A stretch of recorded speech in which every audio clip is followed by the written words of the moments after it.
In this video, I'm going to be going over the rapid fat loss approach that I used to go from this to this in just about 8 weeks. I'm going to go over my training, my diet, my cardio routine, and even my supplements so that you can basically copy and paste the exact formula that I'm using here. And if you want to use the exact same spreadsheet that I used to track everything, the link to that will be in the description. You can pretty much just use that for free. As you can see, I am just an average dude.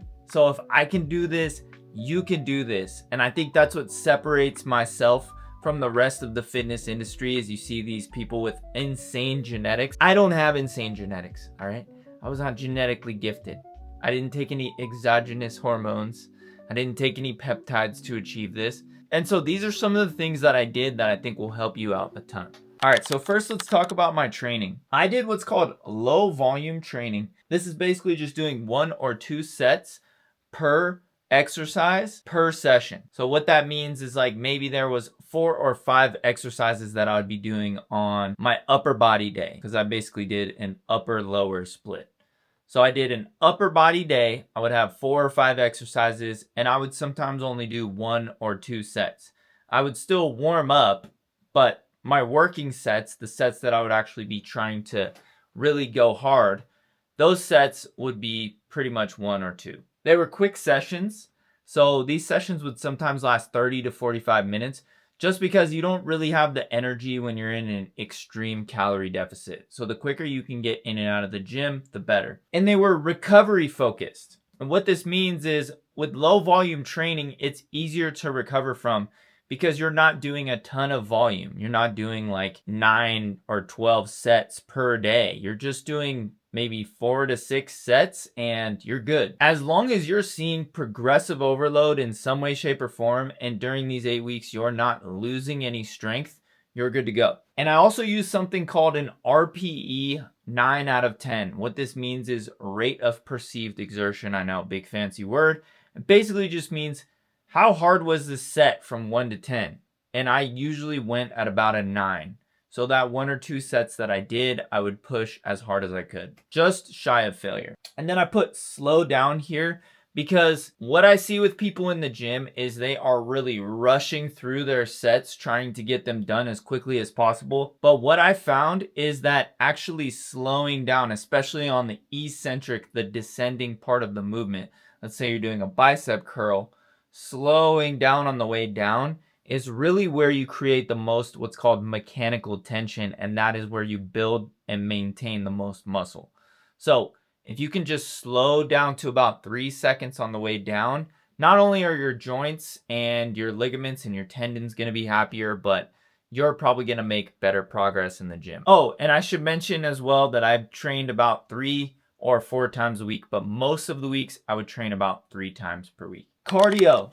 This part is important, and it's a part that people skip over. 11,000 plus steps per day is what I shot for. And actually, most of the time towards the end of the cut, I was doing 14,000 steps per day, just because I'm a bigger fan of increasing output, increasing cardio, increasing steps than I am in decreasing food. So I was doing 14,000 steps plus a day. I had a walking pad. It was cold out sometimes and I didn't want to walk outside all the time. So I would use my walking pad in my office while I watched a show or did some admin work on my computer. HIIT cardio. No, don't do HIIT cardio. It revs up your appetite and I'm just not a fan of HIIT cardio. I find it hard to recover from when you don't have the calories. NEAT, non-exercise activity thermogenesis. This is an important thing to bring up because there are little ways that you can increase your step count, such as like parking in the back of the store or taking several trips in with the groceries or taking the stairs instead of the elevator. Just little things like that will add up your steps throughout the day. Then I want to talk about the elliptical and actually dedicated cardio sessions because like I said, I didn't really want to drop my calories all the time, so I would actually have more dedicated cardio sessions, but I wouldn't track the steps.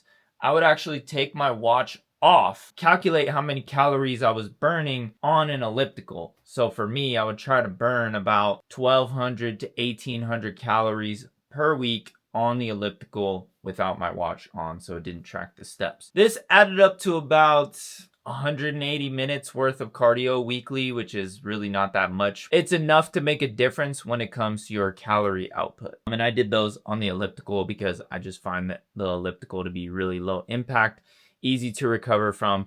And for me, it's just an enjoyable form of cardio. Other people hate the elliptical. I like it. On to the diet. This is the most important part, okay? You can have the best training plan, the best cardio routine, get the most steps, but if you're not in a calorie deficit, then you will not see results, okay? This is where I make the big bucks with my clients, is I get them results. The diet is the most important part because it's the hardest part for people. Something that I implemented is a 90-10 approach. You'll hear 80-20 a lot. People talk about the 80-20 approach.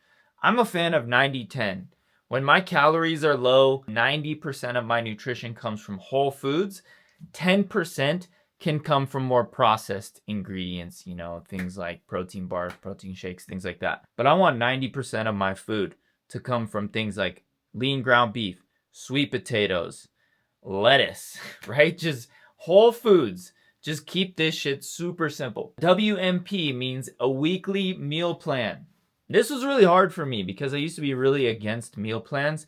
But when it comes to sticking to your diet, taking the guesswork out of what you're going to be eating and how many calories and how to calculate the calories and this and that with every single meal, it's exhausting. So the more you can create yourself a weekly meal plan, the better success you're going to have if you can just rinse and repeat very similar meals every single week. If you want to see an example of a weekly meal plan, check out this video. I'll also link it in the description. Next, let's talk about calorie cycling because this is something that not a lot of people talk about, but I like having bigger calorie days over the weekend. So for me, I would eat way less food during the week. So something like Sunday through Wednesday, I found it way easier to go lower in calories.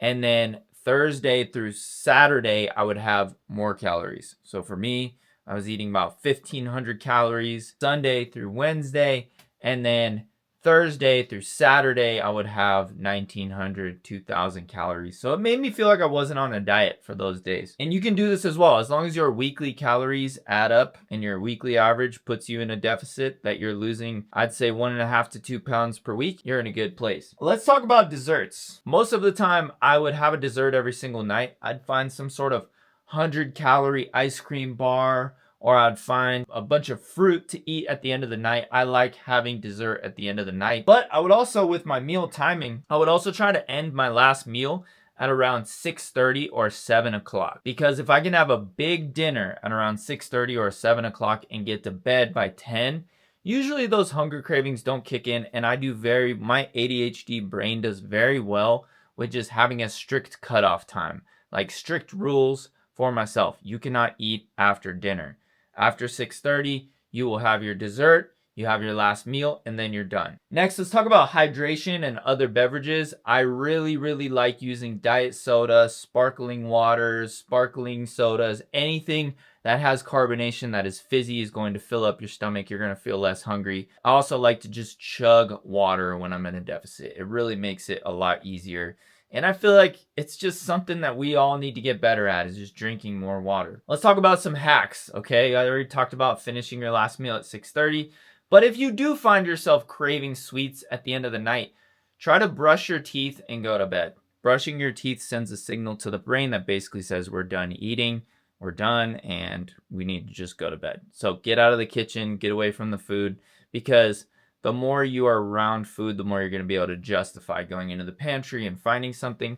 Also, hacking your food environment to make sure that you don't have things like chocolate and candy and things that you could easily blow your calories, blow your diet with.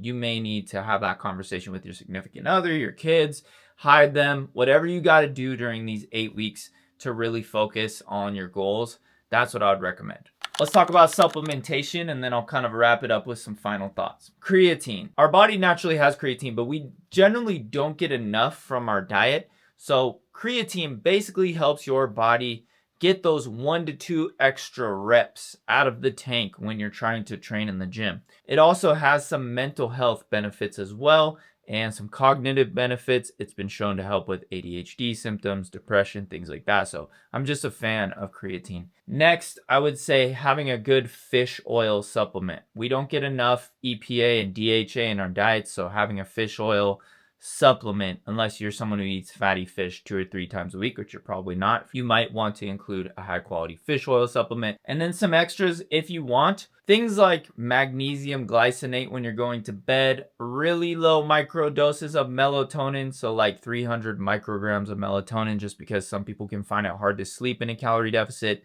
Vitamin D3, if you're not getting out into the sun consistently, can be a good option. And I also like to take herbal supplements as well. I'm somebody who takes a lot of different supplements. I like Tonkat Ali. I like berberine HCl, which is good for insulin and blood sugar control. So just little things like that can really, really help and make a difference. Supplementation is not the most important thing in the world, but if you struggle with getting your protein in, you may want to get a high quality whey protein to add into your diet. Add a couple scoops of that in per day. You'll find hitting your protein super easy. So hopefully this helped. Grab that spreadsheet down below. And if you guys need any help or just have any questions, you can always message me on Instagram. I'm always willing to help anybody who just has any questions or just needs help with this stuff. Hope you found this video helpful. Make sure to drop me a like, subscribe if you're new here, and I will see you in the next video.